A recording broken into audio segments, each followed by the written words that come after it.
We all have those moments when we're feeling stressed, overwhelmed, mentally fried, and spiritually tired. As someone bluntly stated, we're just floating on a rock spinning around the sun paying bills. How distracting!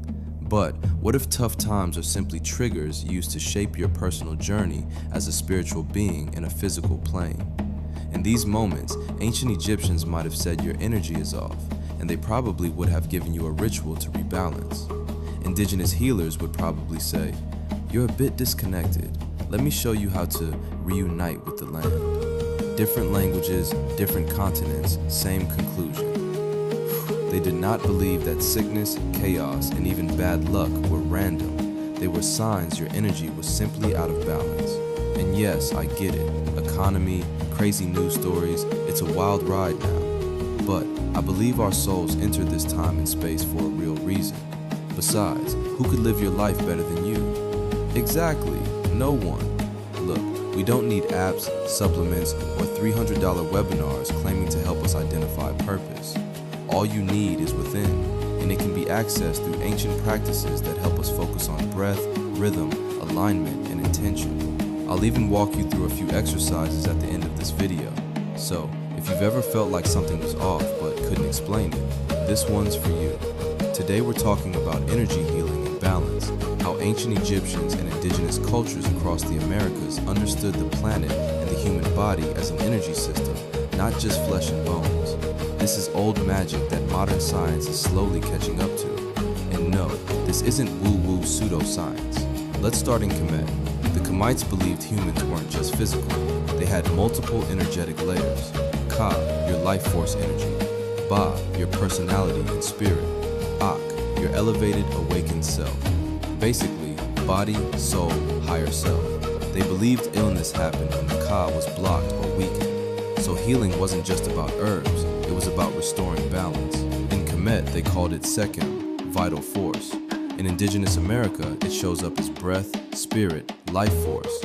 Different languages, different locations, same thought. Sekhem is an ancient Egyptian term meaning power or might, referring to a universal life force energy used to balance physical, emotional, mental, and spiritual aspects of a person. It's associated with the lion-headed goddess Sekhmed, working through attunements, hand channeling, and practices that release blockages, promote relaxation, and foster spiritual growth, often linked with Sirius and other Egyptian energies. Today we use Reiki, a practice in which we align chakras and clear blockages by conducting source energy.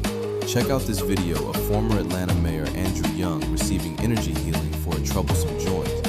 He lightly, sort of just touched my knees, moaned and recited, blew a little air on it. When I got up, I wasn't hurting anymore. How about that? A wonderful testament to ancient healing practices. Indigenous healers removed energy blockages too. They warmed their hands over coals, swept and directed the energy to remove intrusions or return lost energies, soul retrieval. And yes, your auntie waving sage around today, that's not a trend, that's ancestral maintenance. Both systems aim to clear energetic blocks, promote self-awareness, and restore harmony, physical, mental, spiritual. Both acknowledge a fundamental, high-vibrational spiritual power, even if named and accessed differently. So far, we've established that both civilizations understood something most of us have forgotten, that energy comes before matter. Indigenous people worldwide have used chanting and sound as a primary form of medicine for millennia, treating it not as entertainment, but as a sacred technology to restore balance between the physical, emotional, and spiritual bodies. Indigenous cultures in the Americas believed humans were energy beings connected to land, sky, and ancestors. Priests of ancient Kemet used controlled breathing, chanting, and vowel sounds to activate energy centers. They believed sound could retune the body. In ancient Egypt, rhythm and drums were used as energetic tools to bridge the earthly and divine, primarily to shake stagnant energy and restore cosmic harmony, ma'at. Egyptians believed illness was a state of being out of tune and used percussive vibration to realign the body. Indigenous healers also used rhythm and breathwork, often played by women in temple rituals and funerary rites. These drums provided the steady, hypnotic beat for trance-inducing dances. These rhythms were used to elevate participants into ecstatic states, dissolving barriers between the mortal and divine to facilitate spiritual recovery. Rhythmic drumming and repetitive chanting induced trance states, allowing healers, often shamans, to journey to spiritual realms to retrieve lost energy or seek guidance. Why? Because rhythm resets the nervous system. Your heartbeat, brainwaves, and energy responds. This wasn't entertainment. This was medicine. And let's be real, they understood grounding long before the powers that be created rubber-soled shoes. They knew rubber would stop the transmission of pure energy from the ground to our feet. Anyway, here's the part that connects everything. Across cultures, they agreed on three things. Energy moves through the body, balance equals health, nature is the charger. No culture said, go sit inside under artificial lights and ignore your breath. Modern life did that. Ancient wisdom said, breathe, move, align, listen.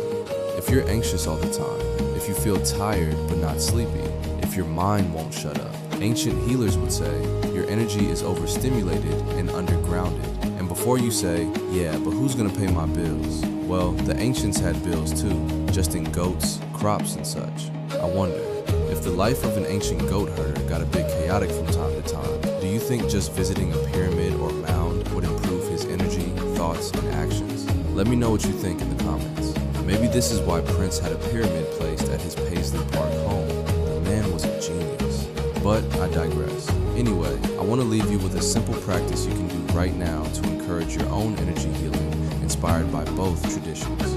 First, stand or sit with feet flat on the grass, sand, or floor. Close your eyes and imagine roots growing from your feet deep into the earth. Ancient Egyptians called this anchoring the ka. Indigenous healers called it returning to the land. Same thing. Next, inhale through your nose for 4 seconds and hold for 2. Exhale slowly through your mouth for 6. Then repeat 5 times. Long exhales tell your nervous system, we're safe. On the exhale, hum. Not softly, not loud either, just steady and strong. Feel the vibration in your chest and throat. That vibration stimulates energy centers, the same reason chanting worked in temples. So the lower pitch the hum you can do effortlessly, the better. Place a hand on your chest and say quietly or out loud, I restore balance. I call my energy back. I move in harmony. That's it. No crystals, incense, or singing bowls required. But you can add them and other elements to make this ritual your own. Kemetic and indigenous cultures didn't see spirituality as separate from daily life. Healing wasn't special, it was maintenance. And the more we remember that, the more balanced we become. If this resonated, hit like so the algorithm knows ancient wisdom still matters. Until next time, stay in your Sekhred power.